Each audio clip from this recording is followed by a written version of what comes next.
प्रभात झा जी की लेगेसी को आगे बढ़ाना एक जिम्मेदारी मानते हैं, एक बोझ मानते हैं, या एक लाइबिलिटी मानते हैं आप इसको? देखिए, मुझे लगता है कि राजनीति में कोई भी ऐसी लाइबिलिटी या विरासत या लेगेसी, इन शब्दों के लिए कोई स्थान नहीं होना चाहिए, ऐसा मुझे लगता है।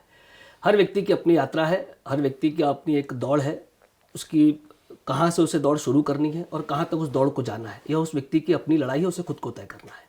आप किसी राजनीतिक जीवन में काम करने वाले व्यक्ति के पुत्र हैं, तो आपके लिए ये दौड़ बहुत आसान हो जाए ऐसा बिल्कुल आवश्यक नहीं है। हो सकता है ये दौड़ और मुश्किल हो आपके लिए, ये दौड़ और मुश्किल हो आपके लिए, क्योंकि वहाँ पर जैसे हमारे यहाँ अभी मेरे पिता ने 24 जुलाई 2024 को अंतिम सांस ली, इस दुनिया को छोड़कर चले गए, अपने परिवार को छोड़कर चले गए।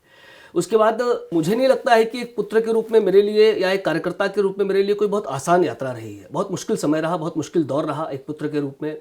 मेरी माँ भी हमारे साथ है, उनको संभालना, परिवार को संभालना एक कार्यकर्ता के रूप में, तो ये कठिन ही है दौर। किसी का राजनीतिक व्यक्ति का बेटा बनना, अगर आपको ये लगता है कि आपके लिए राजनीतिक यात्रा आसान हो जाएगी, तो पहले भी मुझे संदेह था और अब मैं पूरे विश्वास के साथ कह सकता हूं कि बहुत कठिन हो जाता है। सरनेम का कोई महत्व तो नहीं रह गया है अब आज की राजनीति में। अब तो मेरिट के आधार पे ही लोगों का चुनाव होता है। सरनेम का महत्व तो पहले भी नहीं था, और अब तो आपकी कार्यकुशलता का, आपके व्यवहार का और आपके अंदर कितना पोटेंशियल है, और इन सब के ऊपर आपका भाग्य।